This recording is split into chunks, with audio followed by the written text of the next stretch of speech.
Bienvenidas. Doble tracción.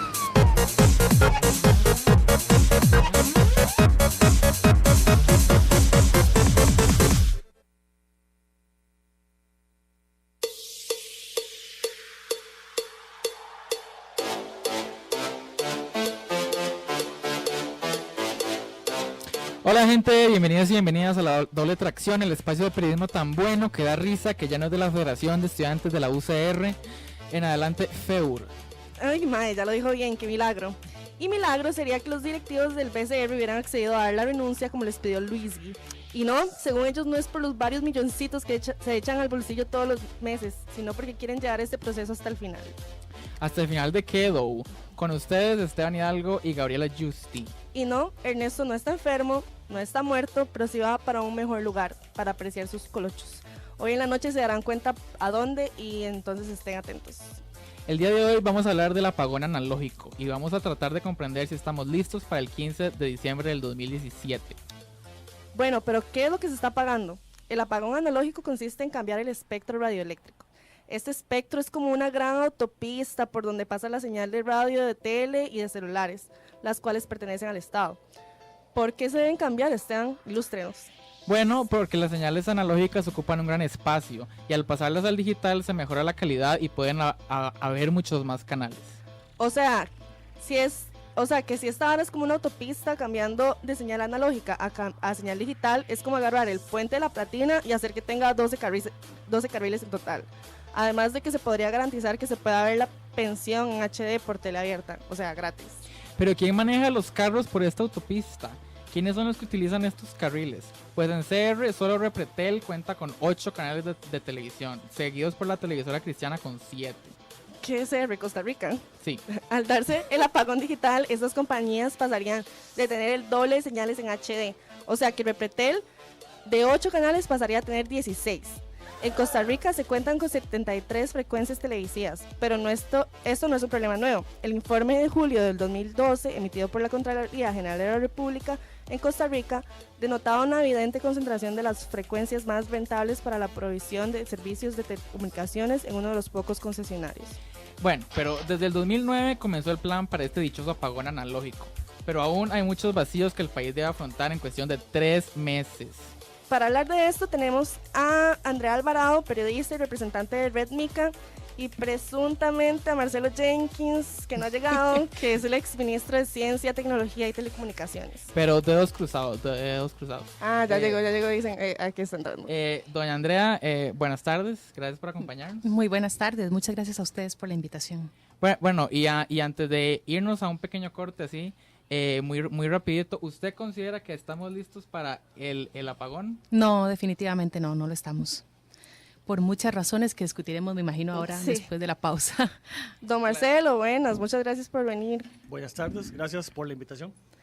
Rápidamente, antes de entrar a una pausa, ¿usted cree que estamos listos para el apagón analógico? Creo que en algunas cosas faltan algunas cosas que hacer y ahora voy a discutir cuáles son. Perfecto, Ok, perfecto, volvemos ahora después de un pequeño corte, muchas gracias. esta es la doble tracción. Bienvenidos. Bienvenidas. Doble tracción.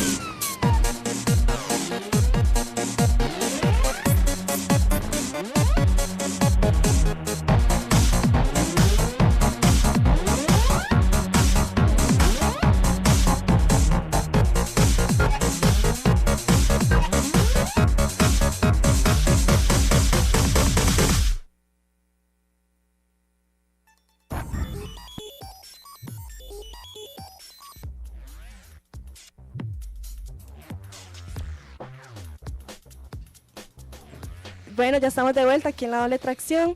Tenemos en cabina a Marcelo Jenkins y a Andrea Alvarado. Estamos discutiendo si estamos listos o no para el apagón analógico en 15 de diciembre del 2017. Al hacerle esta pregunta a Edwin Estrada dijo lo siguiente. Actual Sobre si el viceministro país está de preparado o no para hacer el Telecomunicaciones. apagón analógico en diciembre del 2017, existe una hoja de ruta y un modelo de referencia, el cual establece un momento en el cual hay que hacer un análisis de diferentes variables para determinar si las condiciones en que fue planteada la transición entre las cuales se encuentra la fecha, se mantienen o no. Este tema siempre, bueno, lo hemos dicho y hemos hablado de diferentes retos.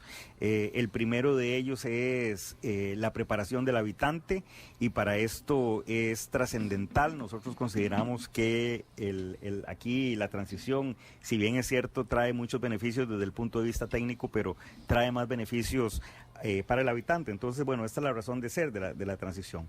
Debido a esto, entonces, nosotros hemos hecho también una consulta al Tribunal Supremo de Elecciones, tomando en cuenta que las elecciones sería mes y medio después, su primera ronda después del apagón. Entonces hemos hecho una serie de consultas y el Tribunal Supremo de Elecciones nos ha respondido que hay que estar seguros que cada una de las personas, cada uno de los habitantes tiene que tener la información necesaria para que no se queden apagados. Otro tema también es el tema de las torres del volcán Irazú, y bueno, hemos hecho diferentes esfuerzos para hacer el traslado de las mismas, pero bueno, también aquí dependemos de los operadores y de las gestiones que ellos hagan ante nosotros y ante diferentes instancias de gobierno. Por otro lado, también tenemos el tema de la adecuación de títulos habilitantes, en los cuales estamos trabajando. Entonces, este resultado de este análisis, en el cual, bueno, ya estamos trabajando, ya tenemos una encuesta de la Universidad de Costa Rica, en la cual va a determinar si el habitante tiene la información necesaria o está preparado o no para la transición, y a partir de ahí tomaríamos la decisión que estaríamos informando a final de octubre o a principios de noviembre. Y repito, faltan 3 meses, ¿verdad?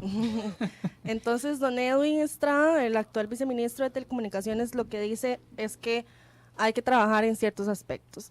Y primero que todo queremos hablar de la disposición del Tribunal Supremo de Elecciones de posponer o de poner en stand-by este proceso de las distribuciones de cajas. Siempre hay, según él, siempre hay una población que se queda sin señal después del apagón, después de ver cómo se comporta el proceso en otros países. De ahí viene la preocupación del Tribunal Supremo, que la gente se quede sin televisión y esto altera el proceso de elecciones del 2018. Entonces, don Marcelo, esto no estaba previsto desde el 2009 que empezó la transición a digital. No se pensó que si en diciembre del 2017 se apagaba, esto iba a interferir con las elecciones del 2018.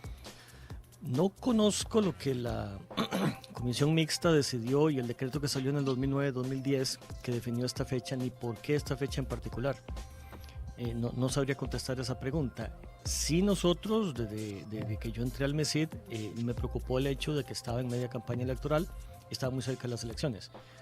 Lo que usted dice del 10% de la población que de alguna manera queda a ciegas durante un periodo de tiempo, la experiencia en otros países demuestra que eso ha sido prácticamente inevitable. Aún países como México, que lo hizo por fases, dado que es un territorio muy grande, y además repartió millones de televisores con el estándar a gente de bajos recursos, sufrió eso. También lo sufrió Estados Unidos, que lo hizo en el año 2009. Entonces parece que es inevitable que algún porcentaje de la población que de alguna manera no entiende o no actúa a tiempo no pueda recibir señal después del apagón analógico. Lo importante de esto es que eso hay que tomarlo en cuenta. Es difícil estimar qué población va a quedar a ciegas por un periodo de tiempo hasta que logre conseguir el convertidor. ¿Qué medidas ha tomado el MISID? Bueno, se está coordinando con el IMAS la repartición de al menos 40,000 dispositivos, o sea, las cajitas, los convertidores, a las poblaciones más vulnerables del país. Se ha hecho la campaña de información que se vio afectada por la falta de presupuesto en la parte de propaganda y divulgación de parte del MISID, que fue recortada por la Asamblea Legislativa. Sí, disculpe, para aclarar ahí un pequeño punto, nosotros hablamos con Emilio Arias, jerarca de Limas, y él nos explicó que eran 7,000 cajitas, no 40,000. Ok, quiere decir que eso es una restricción presupuestaria. El último número que yo tenía era 40,000. Si se suspendió a 7,000, se debe... Y la licitación está suspendida por hasta finales de octubre y principios de noviembre, que indiquen... Según la decisión que se tome.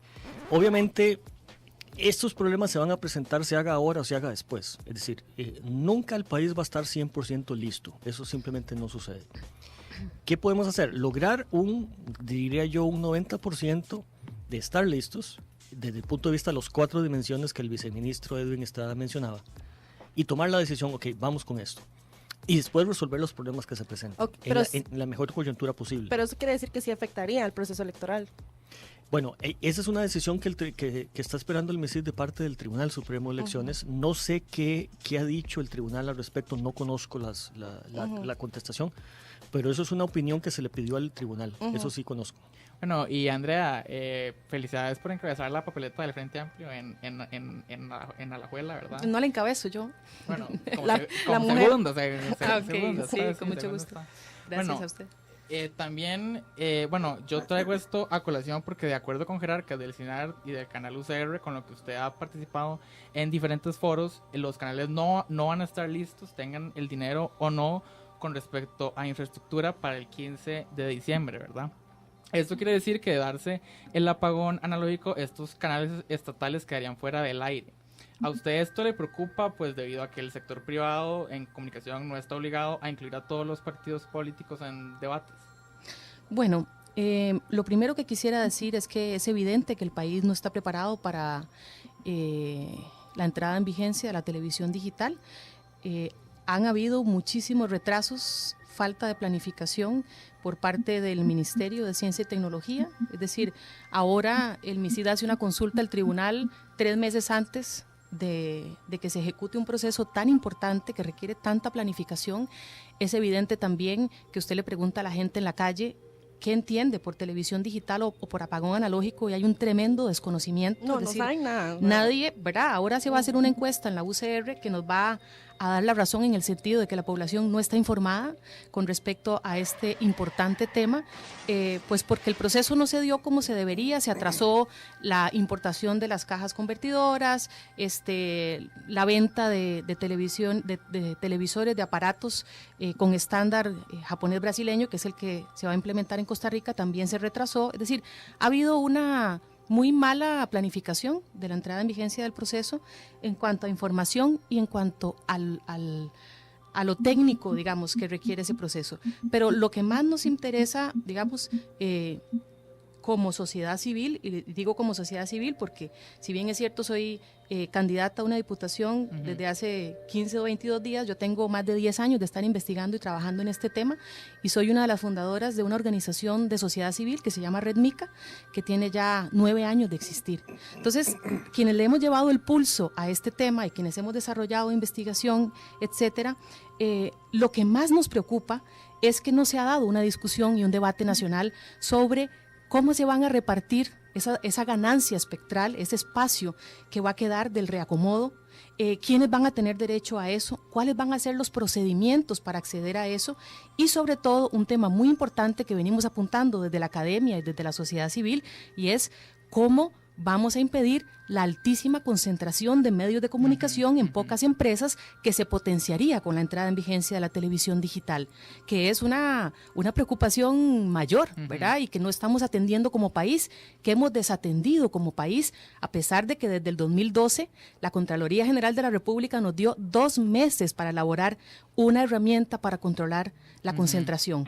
Ahora, es cierto lo que ustedes mencionaban, con la entrada en vigencia de la televisión digital y sin tener una ley que lo regule, pues los actuales concesionarios, si lo desean, podrán multiplicar sus señales hasta por 4. Claro, y ahora vámonos directamente a lo que dijo el jerarca del CINART, Mario Alfaro, y cito: ¿vamos a pagar en diciembre? No, es imposible. Nosotros tenemos en el papel el diseño del proyecto, estamos listos, sabemos qué tenemos que hacer y cómo hacerlo.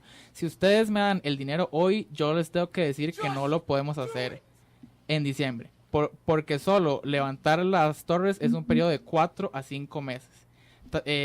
También, abro citas otra vez, me atrevo a decir también que ningún operador privado tiene un diseño de red listo para entrar a hacer una inversión millonaria de aquí a diciembre. La gente no está preparada.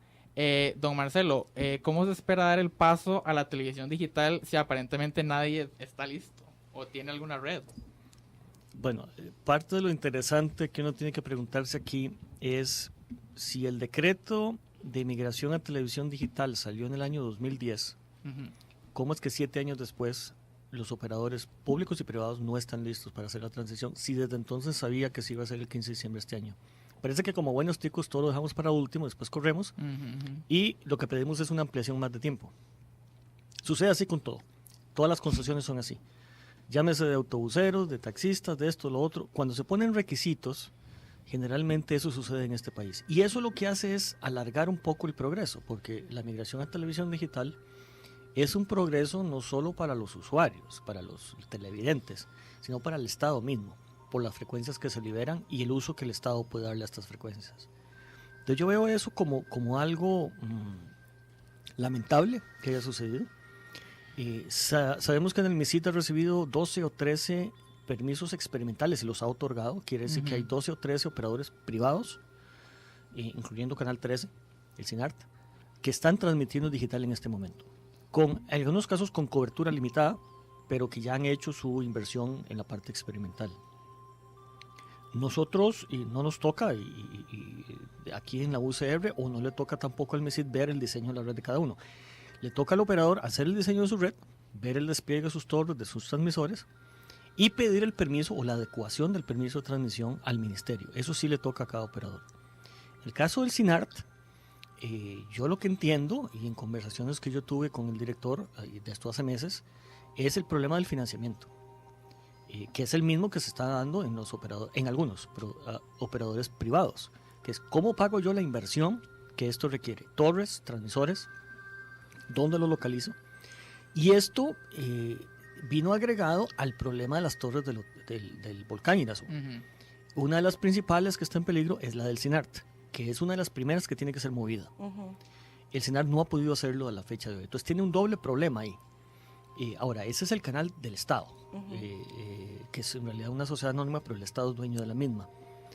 En una coyuntura de alto déficit fiscal, el Estado no ha podido darle los recursos necesarios al CINART para hacer esa migración ni para cambiar las torres. Entonces yo entiendo la problemática en que está Mario Alfaro en este momento. Don Marcelo, entonces le hago a usted una pregunta que yo también le hice al ex viceministro de Telecomunicaciones, Emilio Arias, que le dije, desde el viceministerio, ¿ustedes tienen que acompañar a los operadores públicos y privados en este proceso o es nada más como que ellos están ahí y ustedes más o menos ven qué está pasando y lo reportan, o cómo es esa dinámica? Hay una gran diferencia. CINART, al siendo el canal del Estado, resulta que la asamblea de accionistas del CINART es el Consejo de Gobierno. En ese sentido, ahí el ministerio, como codueño, digámoslo, del CINART, de la sociedad anónima que se llama CINART, tiene una responsabilidad como miembro de la asamblea de accionistas. Y le hemos dado un seguimiento, el MISID le ha dado seguimiento a esto y ha tenido reuniones. Sin embargo, el problema tiene que resolverlo el operador. El ministerio no es el encargado de resolver el problema, ni de diseñarle la red, ni de conseguirle el presupuesto, ni hacerle la instalación de las torres a nadie. El ministerio, el rol que tiene es ni siquiera de regulador, sino de rector. Es el encargado, eso sí, de administrar el radio espectro con los estudios técnicos de la SUTEL, pero no de arreglarle los problemas comerciales o de presupuesto a ninguno de los operadores, tanto público como privado.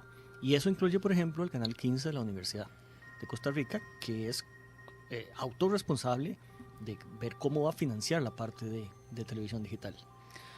Sí, claro, el tema económico es muy importante cuando hablamos de televisión digital porque se requiere hacer una inversión para poder poner esta señal al aire. Sin embargo, uno se pregunta también, don Marcelo, ¿cómo es que los actuales operadores pagan cánones de uso de espectro de 1954? Sin que exista, ni que haya existido, por lo menos que yo conozca, durante su gestión como ministro, un interés por actualizar esos cánones de manera que una emisora de radio no pague 3.000 colones al año, sino que le retribuya al Estado por los ingresos inclusive que tiene de publicidad y pudiéramos así fortalecer no solamente la red de medios, no solamente los medios públicos, sino inclusive crear una red de medios que pudiera cubrir a todo el país. Y lo digo a propósito de algo que usted decía un día de estos en un foro en la Universidad de Costa Rica, que para qué crear nuevos medios o para qué otras voces se deberían de crear estos medios. Fíjese que yo hace poco terminé una investigación de mi maestría en Derechos Humanos, donde hice una consulta a 15 de las personas, digamos, representantes de organizaciones sociales más grandes de este país. Las 15 personas, y esta investigación se va a publicar en pocas semanas en el ProLEDI de la Universidad de Costa Rica, las 15 personas representantes de los más grandes sindicatos, organizaciones, etcétera, etcétera, opinan que se consideran discriminados de los medios de comunicación, que no tienen acceso y que el acceso lo tienen que pagar a un altísimo costo. Es decir, si entramos a documentar cómo la gente en este país considera que es su acceso a la libertad de expresión, y lo digo entre comillas para que la audiencia lo comprenda bien, pues claro que hay muchas deficiencias, pero vemos desde la jerarquía de este y anteriores gobiernos que no ha existido absolutamente ningún interés por cobrarle a los actuales operadores del espectro como se debería pagar. Y ahí quiero agregar algo más, porque yo he participado en la redacción de un reciente proyecto de ley de televisión digital, que lo firmaron 22 o 23 diputados y diputadas, donde sí establecemos una actualización del canon, donde sí regulamos que los recursos que deberían oportunamente cobrársele a los concesionarios de radio y televisión fortalecerían lo que en otros países está funcionando y se conoce como un operador neutro estatal. ¿Qué significa eso? Significa que entre todas y todos construimos una infraestructura pública que cubra todo el país, y a partir de ahí el Estado decide la mejor eficiencia del espectro para que existan más concesionarios.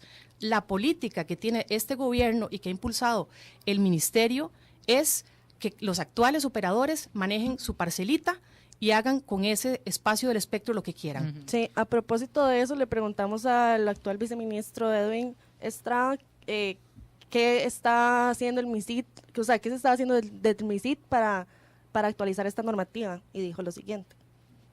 En el Viceministerio de Telecomunicaciones estamos trabajando un proyecto de ley que contiene el tema del canon o impuesto que pagan los operadores de radiodifusión, y también estamos incorporando el tema de sanciones.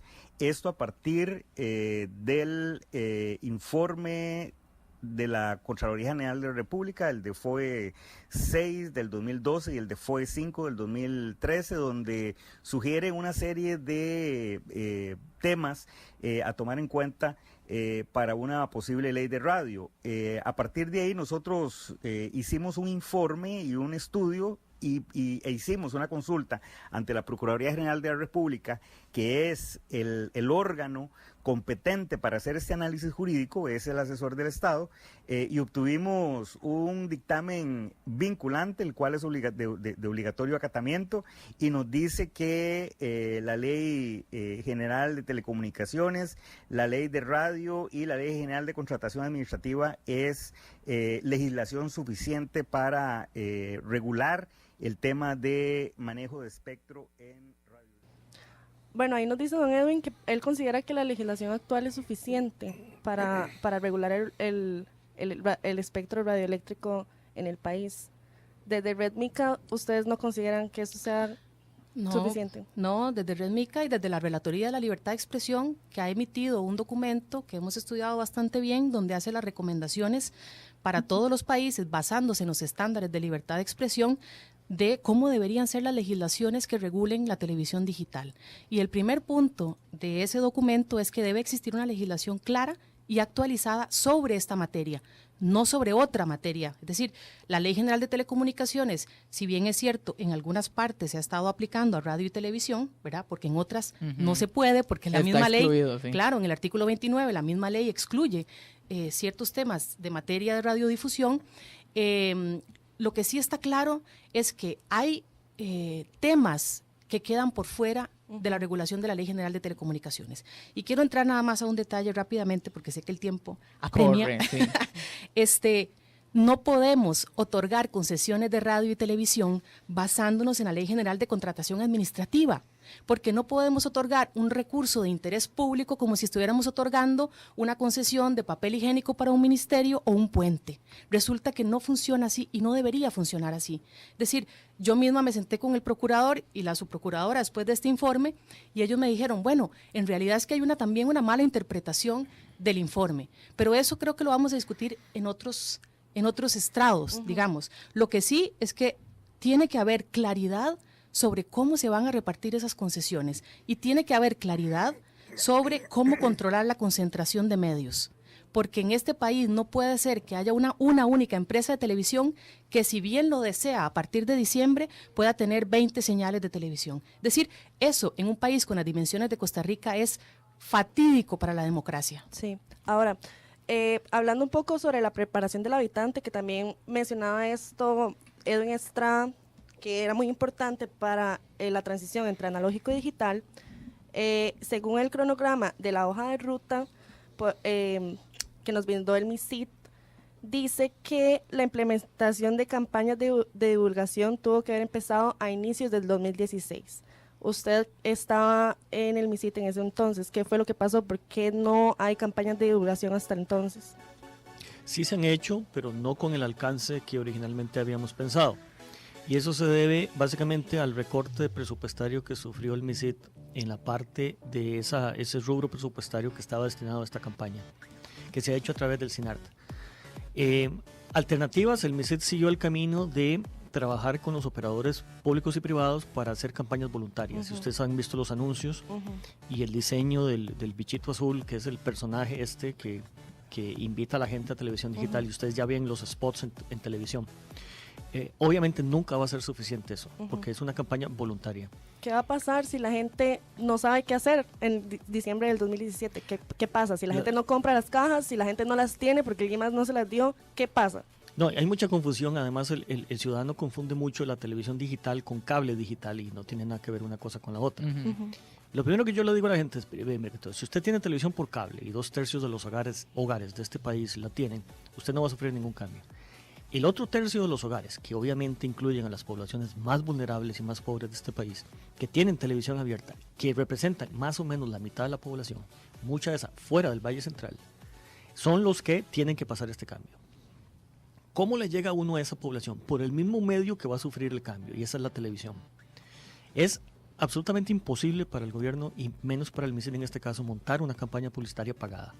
Entonces, la estrategia que hemos seguido, que se siguió en el 2016, fue trabajar con el SINART para crear la campaña y hacer los anuncios. Y ustedes vieron los spots durante el 2016. Durante la primera parte de 2017 no se contó con presupuesto, porque los diputados lo recortaron el año pasado. Esa es la razón por la cual no se hizo durante el primer semestre. Ahora en el segundo semestre, en el primer presupuesto extraordinario, se asignaron 54 millones de los 120 que se habían solicitado. Aún así, no es suficiente.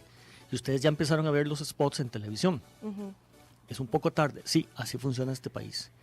Cuando los diputados recortaron ese rubro presupuestario, que se llama propaganda y divulgación, creyeron que el MISID iba a salir a hacer anuncios de lo que hacía y de alguna manera promulgar al jerarca o ese tipo de cosas.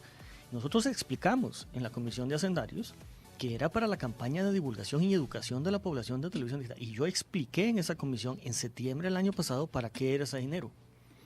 Hubo una diputada que presentó una moción y recortaron la partida y la dejaron en cero. Pero yo estuve en esa discusión cuando se recortó, y lo recortaron no por ignorancia, don Marcelo.